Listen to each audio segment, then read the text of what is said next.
നമസ്കാരം. ഈ ചിത്രം നോക്കൂ. എം സ്വരാജും സംഘപരിവാർ സംഘടനയുടെ നേതാവ് പ്രതീഷ് വിശ്വനാഥനും ഒന്നിച്ചിരിക്കുകയാണ്. ഈ ചിത്രത്തിൽ ഒരു അപായ വര വരച്ചിട്ടുണ്ട്. അതിനൊരു കാരണം ഉണ്ട്. ഇത് വ്യാജ ചിത്രമായതുകൊണ്ടാണ്. ഈ ചിത്രം യഥാർത്ഥത്തിലുള്ളതല്ല, അത് ഉണ്ടാക്കിയെടുത്താണ് വ്യാജമായി.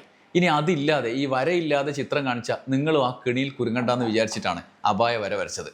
ഈ ചിത്രം വലിയൊരു പാഠമാണ്. നാളെ രാഷ്ട്രീയമായും മതപരമായും കുടുംബത്തിലും വ്യക്തിപരമായും ഒക്കെ മനസാക്ഷിയില്ലാത്ത വിഷപ്പാമ്പുകളുടെ ഭാവത്തിലുള്ള നിങ്ങളുടെ ശത്രുക്കൾ നിങ്ങളെയും ഇതുപോലെ ചില കുരുക്കിൽപ്പെടുത്താം. വെറും ഒരു സോഷ്യൽ മീഡിയ പോസ്റ്റിലൂടെ. ഇക്കാര്യമാണ് നമ്മൾ ഈ വീഡിയോയിൽ പരിശോധിക്കുന്നത്. CPIMന്റെ സെക്രട്ടേറിയറ്റ് അംഗമാണ് എം സ്വരാജ്. അദ്ദേഹത്തിൻ്റെ ശൈലിയിൽ എതിർപ്പുള്ളവർ ഉണ്ടാകും. സമൂഹത്തിൽ രാഷ്ട്രീയമായി പ്രത്യേകിച്ചു സമീപനത്തിൽ അതൃപ്തിയുള്ളവരുണ്ടാകും. അദ്ദേഹം പുസ്തകം വായിക്കും എന്നതിൽ എതിർപ്പുള്ളവരുണ്ട്. അമ്മാതിരി പ്രചരണങ്ങൾ നമ്മൾ കാണാം. അദ്ദേഹത്തെ പൂമരൻ എന്നൊക്കെ ചില ആളുകൾ വിളിക്കാറുണ്ട്. മുണ്ടുടുക്കുന്നതിലും കുപ്പായിടുന്നതിലും ഭക്ഷണം കഴിക്കുന്നതിലും സമീപനത്തിലും ഒക്കെ എതിർപ്പുള്ളവരുണ്ടാകും. എന്നാൽ എതിരാളികൾ പോലും സമ്മതിക്കുന്ന ഒരു കാര്യം സ്വരാജിൻ്റെ ഹിന്ദുത്വ പ്രത്യയശാസ്ത്രത്തോടുള്ള പ്രഖ്യാപിത എതിർനിലപാടാണ്. വംശീയ വിദ്വേഷ രാഷ്ട്രീയത്തിനെതിരെ നിരന്തരം പോരാടുന്ന ഒരാളാണ് അദ്ദേഹം. അത് ഗാസയിലായാലും ഇറാനിലായാലും ഇന്ത്യക്കകത്തായാലും കേരളത്തിലായാൽ പോലും. അതിൻ്റെ തുടർച്ചയായി അദ്ദേഹത്തിന് ലഭിക്കുന്ന സ്വീകാര്യതയെ മറികടക്കാൻ എതിരാളികളിൽ ചിലർ സമീപകാലത്ത് സ്വരാജിനെ ഹിന്ദുത്വ ചാപ്പയടിക്കാൻ പലവിധ ശ്രമങ്ങൾ നടത്തിവരുന്നത് നമ്മൾ കണ്ടിട്ടുണ്ട്. പ്രത്യേകിച്ചും ഇലക്ഷൻ കാലത്തൊക്കെ അതൊക്കെ ഓരോ ഘട്ടത്തിലും വ്യാജ പ്രചരണമായി അവശേഷിച്ചു. അദ്ദേഹത്തിൻ്റെ നിലപാടിലെ മൂല്യത്തെ നിർവീര്യമാക്കാനുള്ള നീക്കങ്ങളുടെ തുടർച്ചയാണ് എതിരാളികൾ ചേർന്ന് നിന്നുകൊണ്ടുള്ള ഒരു പരിപാടി. എന്നാൽ ഏറ്റവും ഒടുവിലുണ്ടായ പ്രചരണം വിദ്വേഷ രാഷ്ട്രീയത്തിലെ അധമ സമീപനത്തിൻ്റെ ഏറ്റവും വലിയ ഉദാഹരണമാണ്. ചില ഫേസ്ബുക്ക് പ്രൊഫൈലുകളിൽ നിന്നാണ് തുടക്കം.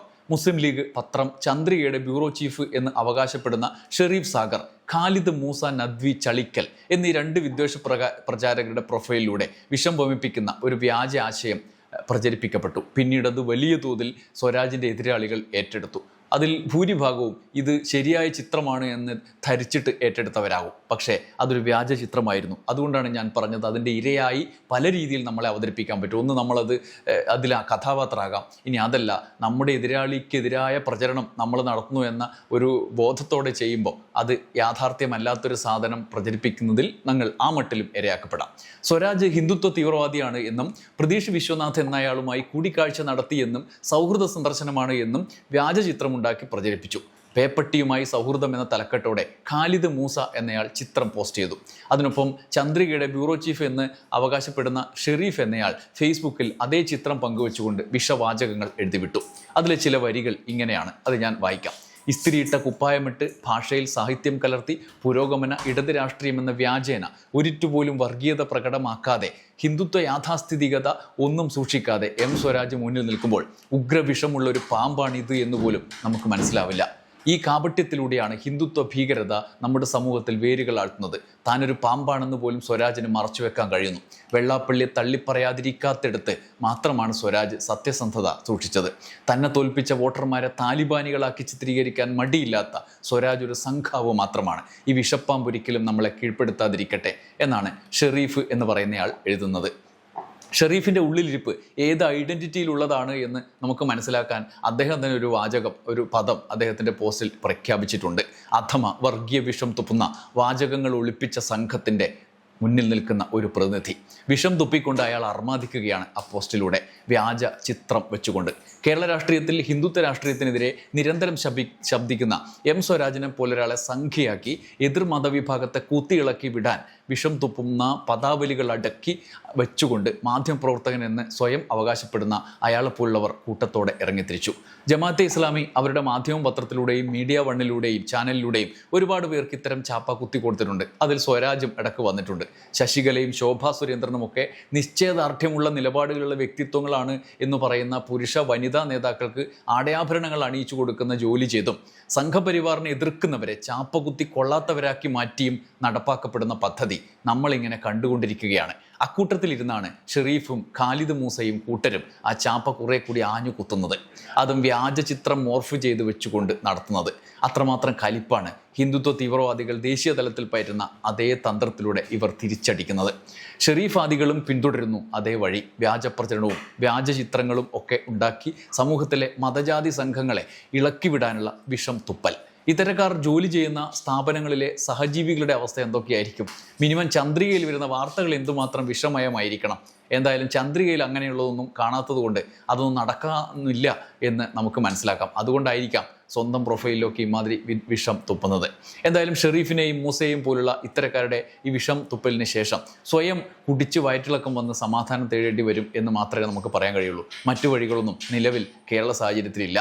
ഈ പ്രചരണത്തിൻ്റെ തുടർച്ചയായി എം സ്വരാജ് അദ്ദേഹത്തിൻ്റെ ഫേസ്ബുക്കിൽ ഒരു വിശദീകരണ കുറിപ്പിട്ടു.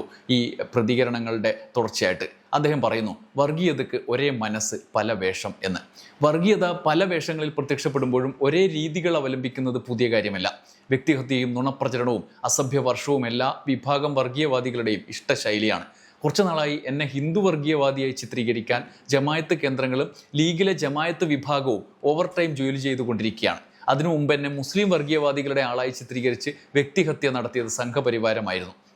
ഇരുവർഗീയതയും ഒരുപോലെ എന്നെ ആക്രമിക്കുന്നതിൽ സന്തോഷമേ ഉള്ളൂ. ഒരു വർഗീയവാദി എന്നെ സന്ദർശിച്ചത് സൗഹൃദം കൊണ്ടാണെന്നും അത് വിവാദമാക്കരുതെന്നും ഞാൻ പറഞ്ഞതായി എൻ്റെ ചിത്രം വെച്ച് ദേശാഭിമാനിയുടെ പേരിൽ വ്യാജ കാർഡുണ്ടാക്കിയാണ് ഇപ്പോഴത്തെ നുണപ്രചരണം.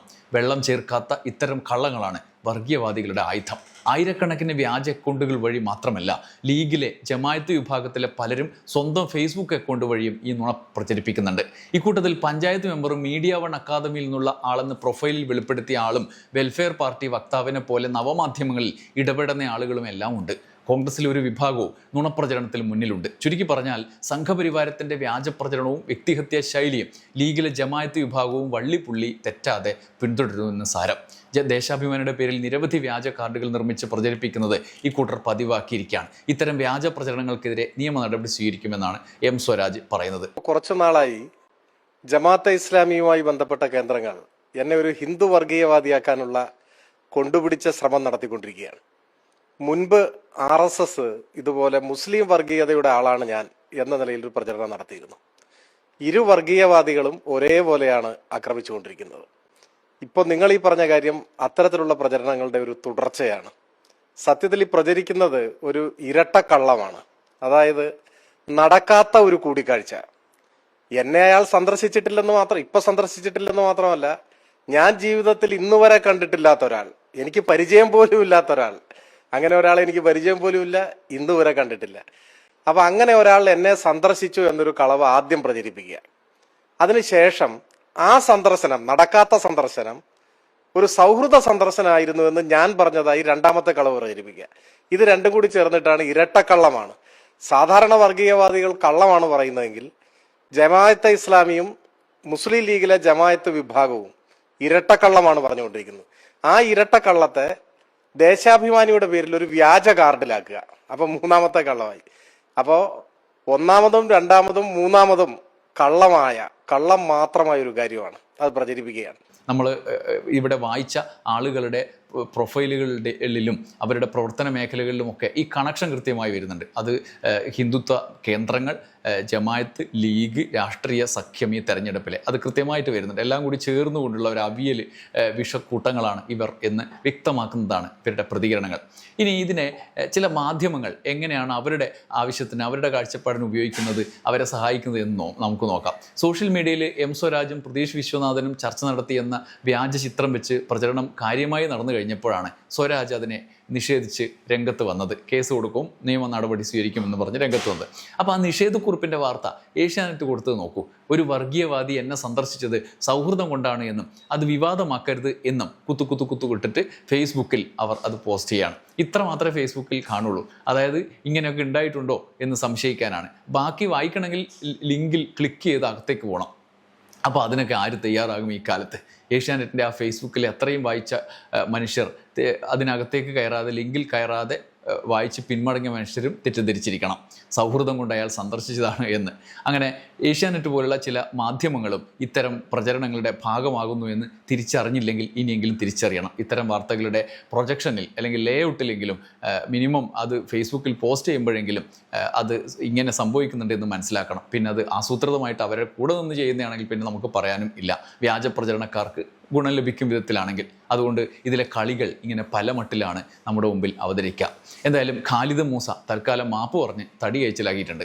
ഒരു കാര്യം നാട്ടുകാർ ശ്രദ്ധിക്കണം, സ്വരാജിനെ പറ്റി മാത്രമല്ല, നാളെ ഇത്തരം വിദ്വേഷ പ്രചാരകർക്ക് ഇഷ്ടമില്ലാത്ത സാധാരണ മനുഷ്യർ നമ്മൾക്ക് എതിരെയും അവരുടെ നീക്കങ്ങൾ ഉണ്ടാകും. സ്വരാജിനെ പോലുള്ളവർക്ക് അതിജീവിക്കാൻ കഴിയും പോലെ പാവപ്പെട്ട മനുഷ്യർക്ക് സാധിക്കണമെന്നില്ല.